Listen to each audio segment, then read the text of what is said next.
He's not eating. The words, sharp and laced with impatience, cut through the restaurant's gentle hum.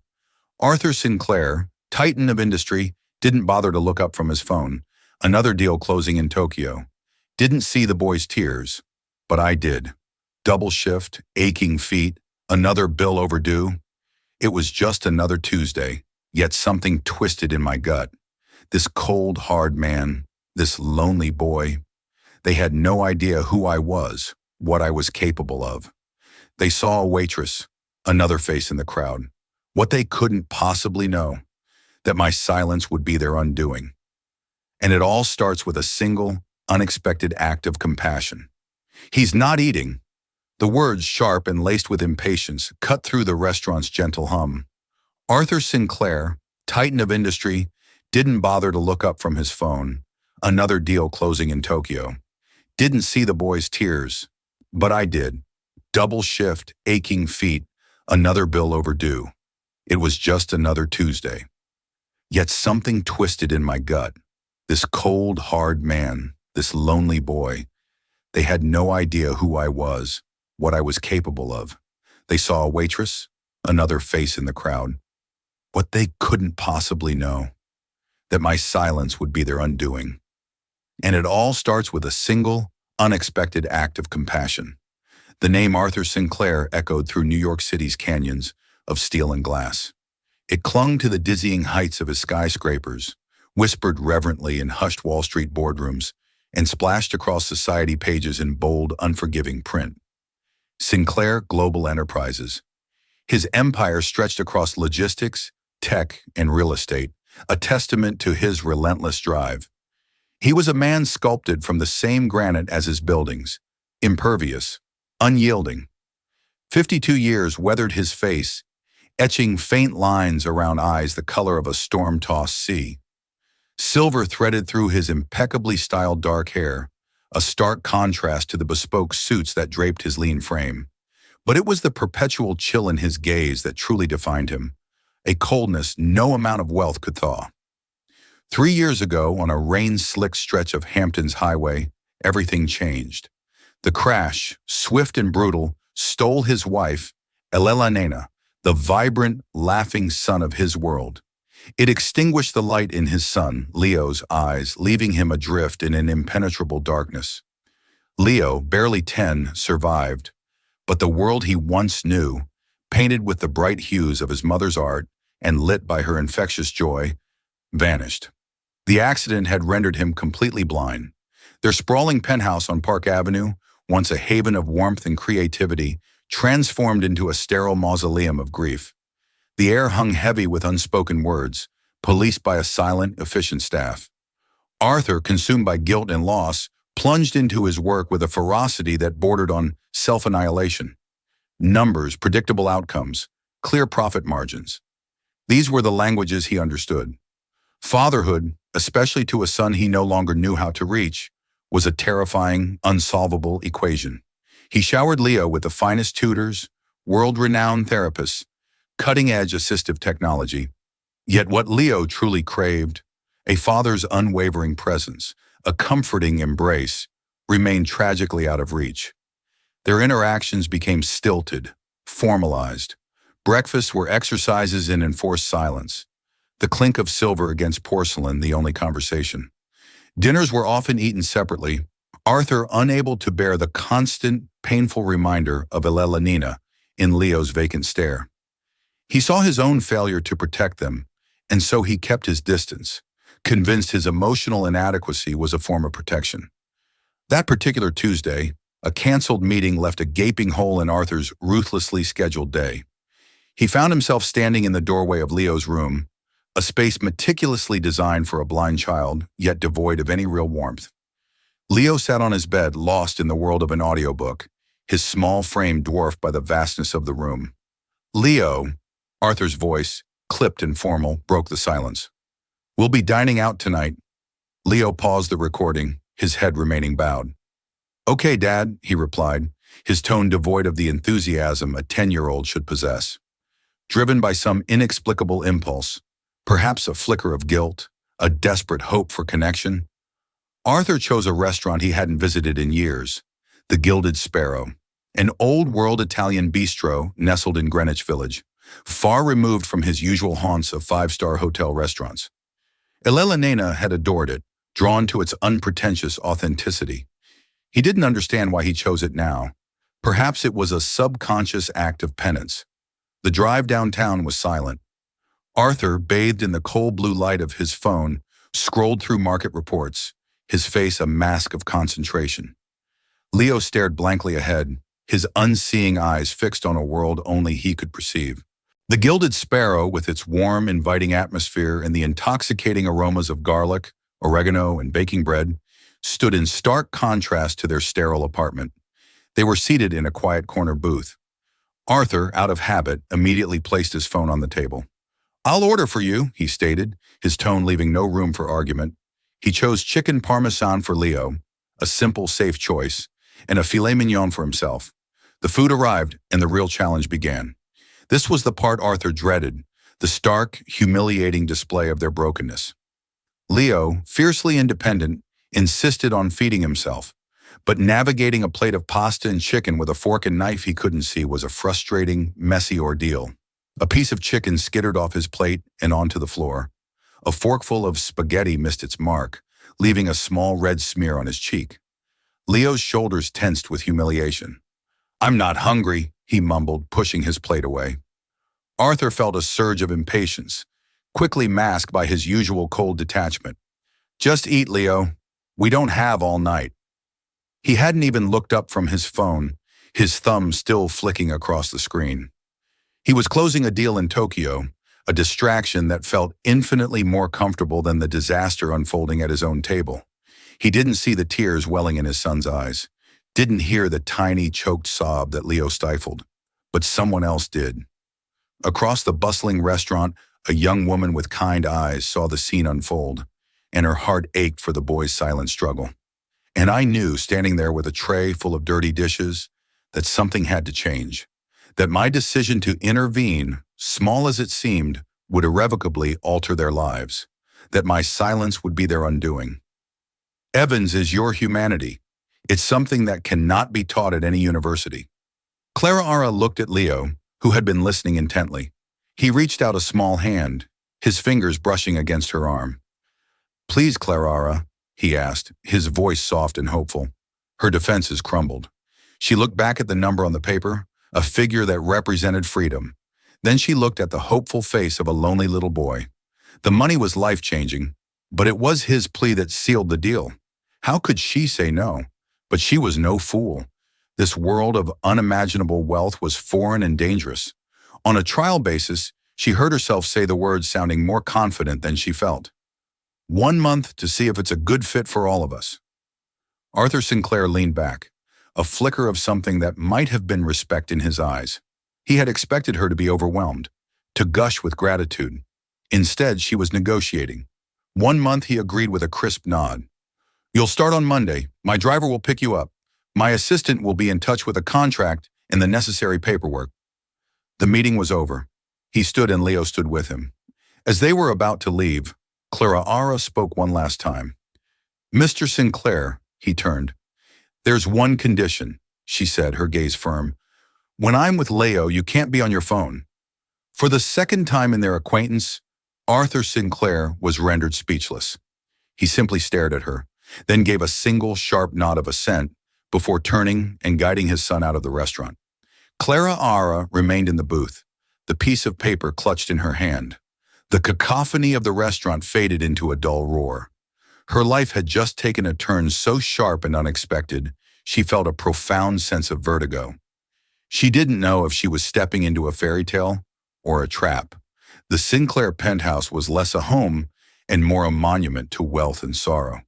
It was a vast expanse of white marble black furniture and floor-to-ceiling windows that displayed the city like a piece of untouchable art.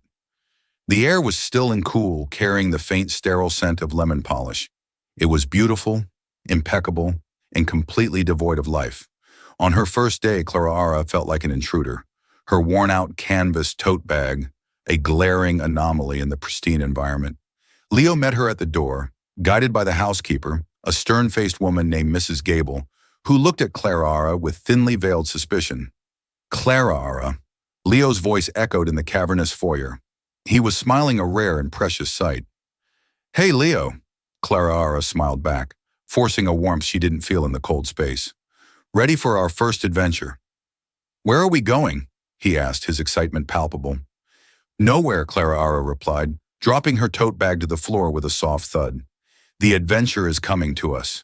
Clara understood that before she could show Leo the world, she had to help him build one of his own. Her first purchase, with the generous advance Arthur had insisted upon, was not clothes or luxuries for herself, but a massive consignment of art supplies. Huge tubs of modeling clay, textured paints mixed with sand, and glitter canvases of all sizes, in thick, rough-grained paper. She spread a huge canvas dropcloth on the floor of the formal living room, much to the horror of Mrs. Gable. Our mission today, she announced to Leo, is to paint a sunset. But we're not going to paint what it looks like. We're going to paint what it full feels like. She guided his hands to different pots of paint. This one, she said, dipping his fingers into a thick, gritty orange. This is the warmth of the sun on your skin just before it disappears. It feels a little rough, like a warm blanket. She moved his hand to a smooth, cool pot of dark blue. And this is the evening sky taking over. It's cool and smooth, like the feeling of the air changing. For the next 2 hours, they didn't paint with brushes. They painted with their hands.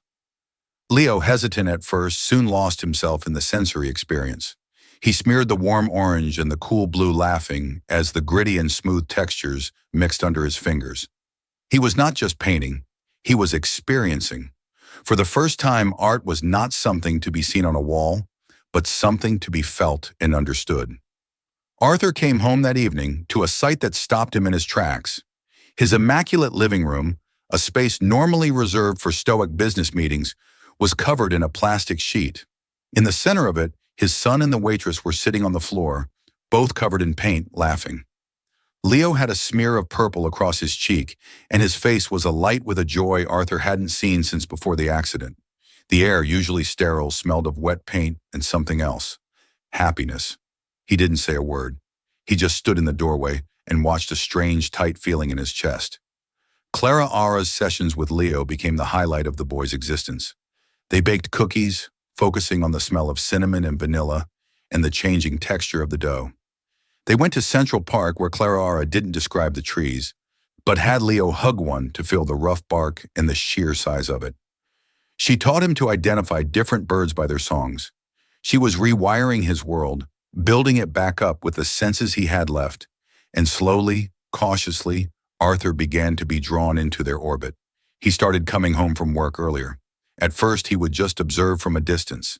Then, prompted by Clara's gentle but firm condition, he began to join them. He would sit phone put away and simply listen as Clara described the shape of a cloud or the plot of a movie they were watching with audio description. One evening, he found them in the kitchen making pizza from scratch. Leo was kneading the dough, a dusting of flour on his nose. "Dad," Leo said, his head turning towards the sound of Arthur's footsteps. "Clara says the secret to good dough is to punch it. You want to try?" Before he could refuse, Clara was washing his hands at the sink, rolling up the sleeves of his thousand shirt. "The general requires reinforcements," she said with a grin. And so Arthur Sinclair, a man who could command boardrooms and move markets with a single phone call, found himself inexpertly punching a lump of dough on his marble countertop. He was clumsy and awkward, but when Leo heard the thud of the dough and let out a peal of laughter, Arthur felt a crackle of warmth spread through his chest. He was not just observing his son's happiness. For the first time, he was a part of it. The penthouse began to change. A lopsided clay pot Leo had made now sat on a mahogany side table. A chaotic, colorful painting of a sunset was hung at Leo's insistence in the main hallway. The house was no longer a silent museum. It had a heartbeat. But as the light and laughter began to return to the Sinclair home, a shadow was lengthening in the periphery. Not everyone was pleased with this new arrangement. The shadow had a name, Catherine Vance. She was Elena's younger sister, Leo's aunt. She was a woman who wore her grief like a designer gown, elegantly, but for all to see.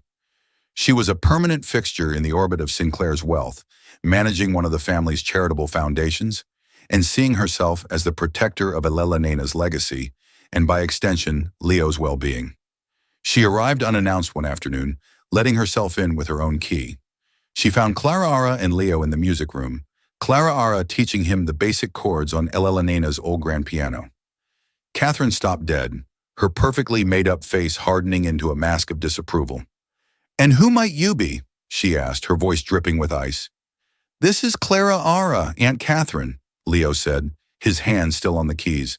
"She's my friend." Catherine's eyes swept over Clara, taking in her simple jeans and t-shirt. She saw not a friend, but a threat, a common, unremarkable girl who had somehow managed to infiltrate this fortress of wealth and grief. "I see," Catherine said, her smile not reaching her eyes. Arthur failed to mention he had hired new staff. The word was an insult. From that moment on, Catherine saw Clara as a usurper, a gold digger preying on a grieving man and a vulnerable child. She was convinced Clara was manipulating her way into the family, trying to replace the irreplaceable Elena. And Catherine Vance would do anything to protect her sister's memory and her own position within the family. She began to watch, to listen, to search for a weakness, a crack in Clara's armor. She was determined to expose the girl for the fraud she was certain she was, and destroy her.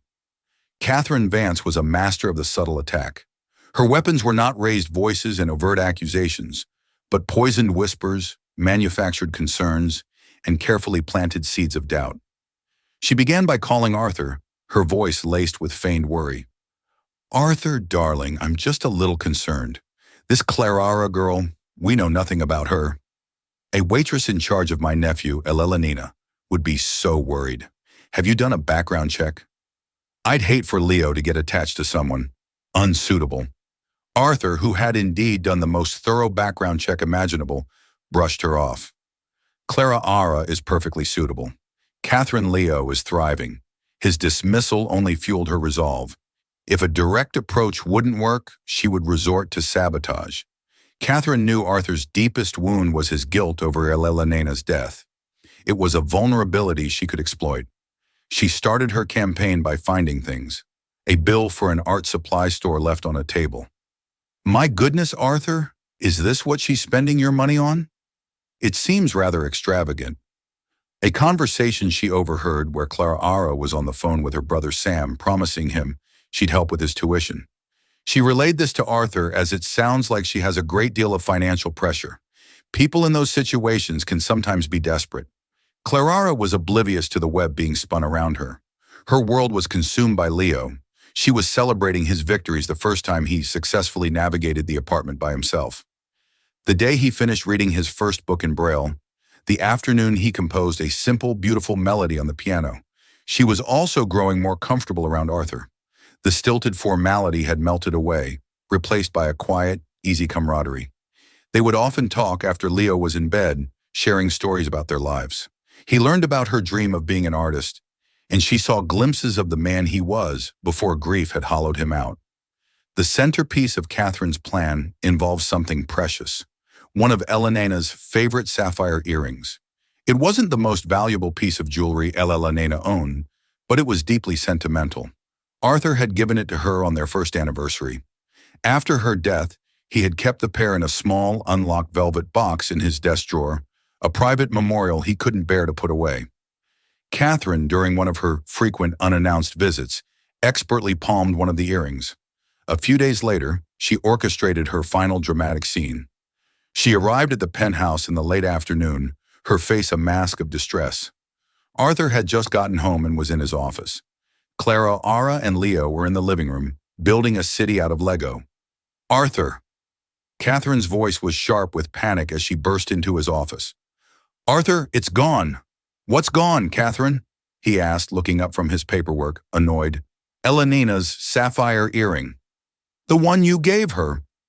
I just wanted to look at it, to feel close to her, and there's only one in the box." Her performance was flawless. Tears welled in her eyes. "Someone must have taken it." Arthur's blood ran cold. He immediately went to the desk, his hands rifling through the velvet box. She was right. One was missing. "It must have been one of the cleaning staff," he said, his mind racing.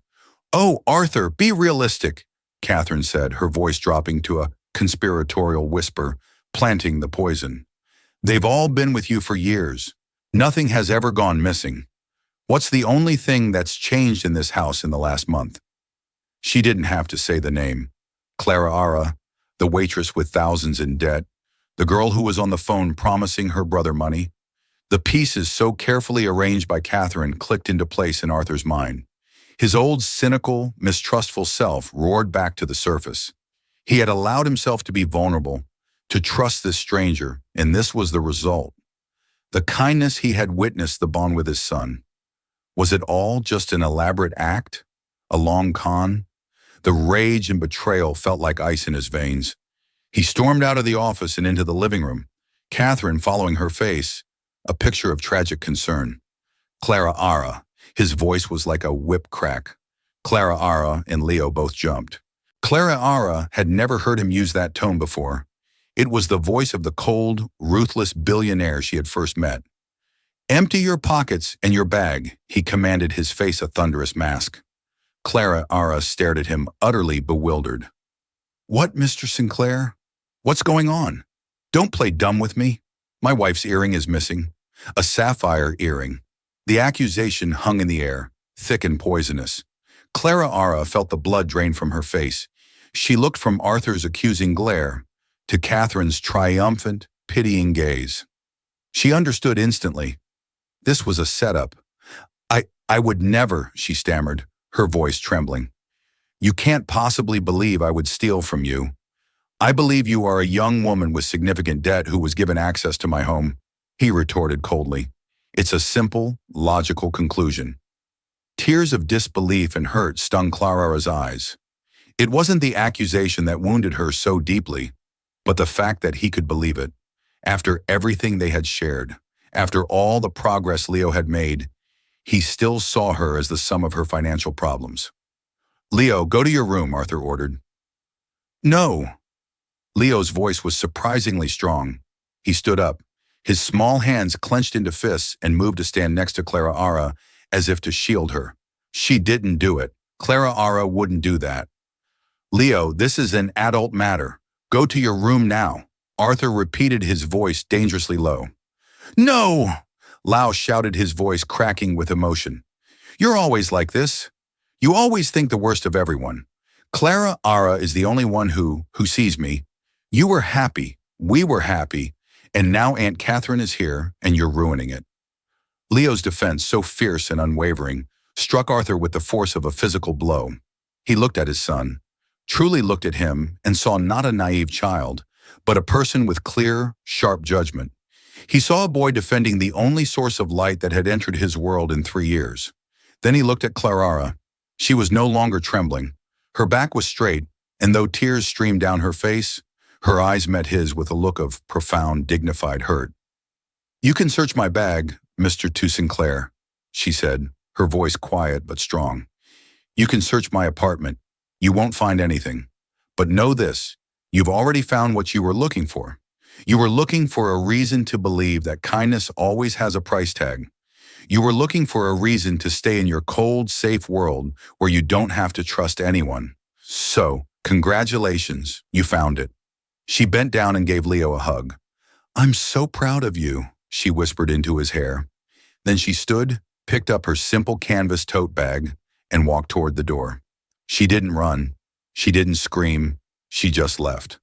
The sound of the door closing echoed in the sudden, crushing silence.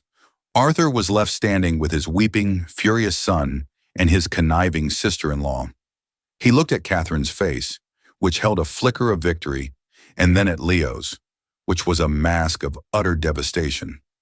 In that moment, Arthur Sinclair felt the full crushing weight of his mistake. He had just extinguished the only light in his house to protect a trinket, all based on the word of a woman who thrived on drama, and an old cynical belief system that had brought him nothing but misery. The logical conclusion he'd been so proud of suddenly seemed like the most profound stupidity of his life. The silence that descended upon the penthouse after Clara's departure was heavier and more suffocating than ever before. Leo refused to speak to his father. He took the vibrant, tactile painting they had made off the wall and retreated into his room, shutting the door on a world that had once again lost its color. Arthur was left alone with the ghost of his own happiness. Leo's words echoed in his mind. You always think the worst of everyone. You were happy. We were happy. The truth of it was an agony. He had been happy. For the first time in 3 years, he had felt the ice around his heart begin to thaw. He had laughed. He had played. He had connected with his son. And at the first test, at the first whisper of doubt from a manipulative source, he had shattered it all. He hadn't just accused an innocent woman. He had betrayed his son's trust, and in doing so betrayed himself. His gaze fell upon Catherine, who was attempting to comfort him with platitudes. You did the right thing, Arthur. You have to be careful. Suddenly his grief-fogged mind cleared, and he saw her with horrifying clarity. He saw the petty jealousies, the constant need to be the center of his grieving world, the way she had always subtly undermined Elena's confidence. He looked at her, and a cold, precise anger, the kind he usually reserved for the boardroom, took hold. Get out, he said, his voice quiet and deadly. Catherine was taken aback. What, Arthur? I was only trying to help. I know exactly what you were trying to do. He cut her off, his eyes like chips of ice. You saw this family healing, and you couldn't stand it. You saw a light in this house that wasn't a reflection of you or your sister. So you tried to snuff it out. Get out of my home, Catherine, and don't come back. He walked to his desk and pulled out his phone. He didn't call the police. He called Marcus Harrison. I need you to find something, Marcus. Urgently, a single sapphire earring. Check every pawn shop, every high-end reseller within a 50-mile radius, and run a full financial workup on Catherine Vance. I want to know where every single dollar she has comes from and where it goes. The results came back in less than 24 hours. Harrison, ever efficient, had found the earring. It hadn't been pawned. It had been discovered by Catherine tucked away in a coat pocket with a dramatic, tearful phone call to one of her society friends. A call Harrison's operative had overheard. The financial report was even more damning. The charitable foundation she managed was a CIU, with administrative fees and consulting expenses, funneling a significant amount of money directly into her accounts to fund a lifestyle far beyond her official means. She had been stealing from him in a far more profound way than taking a piece of jewelry for years. The earring was just a desperate gambit to remove Clara, whom she correctly identified as a threat to her influence and her secret income stream. Armed with the truth, Arthur felt no triumph, only a deep, hollow shame. He had allowed his own cynicism, expertly manipulated by Catherine, to destroy something beautiful. Now he had to try and rebuild it. He didn't send a driver or an assistant. He drove himself to Bushwick to the 4th-floor walk uplisted in Harrison's file. He climbed the creaking stairs, the air smelling of dust and old cooking oil, a world away from his climate-controlled penthouse. He knocked on her door, his heart pounding like it was his first-ever business pitch. Clara opened it. Her eyes were red-rimmed but clear. She wasn't surprised to see him. She just looked tired. Mr. Sinclair, she said, her voice flat.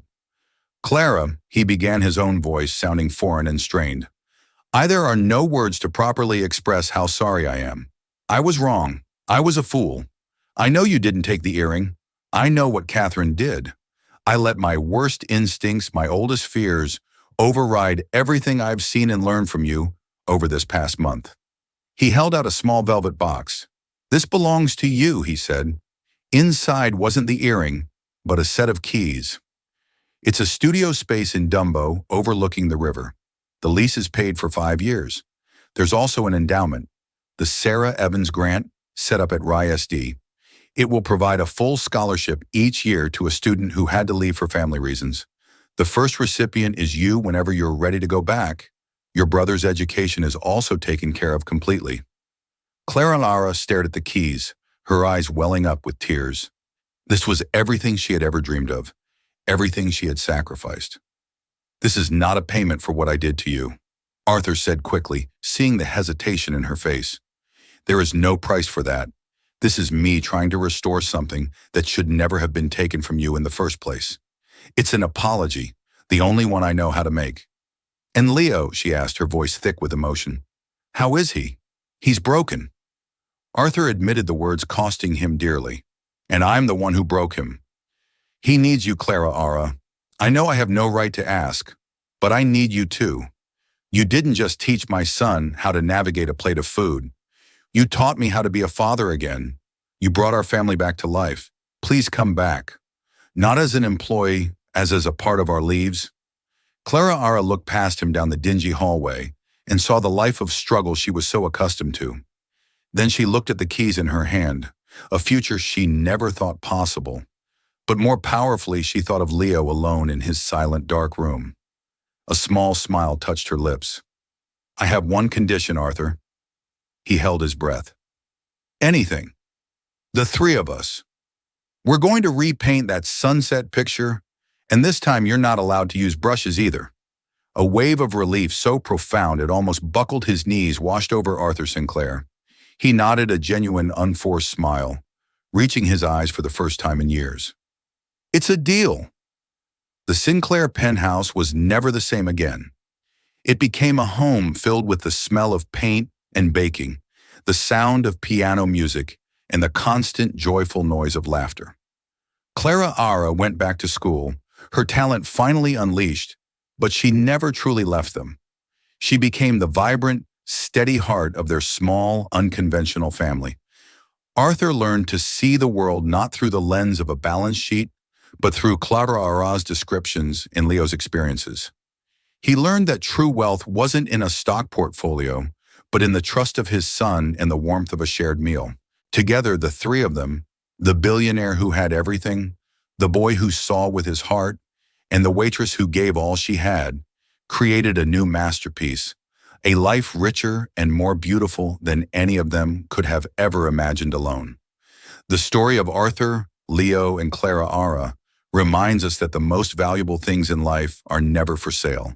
It shows us that beneath the surface of titles and bank accounts, we are all just people searching for connection, for healing, and for a second chance. A single act of kindness offered without expectation of reward truly did change three lives forever, proving that empathy is the one currency that can bridge any divide. It challenges us to look closer at the people around us, to see the person behind the uniform or the job title, and to never underestimate the power we have to bring light into someone's darkness. If this story touched your heart and reminded you of the good in the world, please take a moment to click that like button. Share it with someone who might need a little hope today. And don't forget to subscribe to our channel for more real-life stories that inspire and uplift. What was your favorite moment in the story? Let us know in the comments below.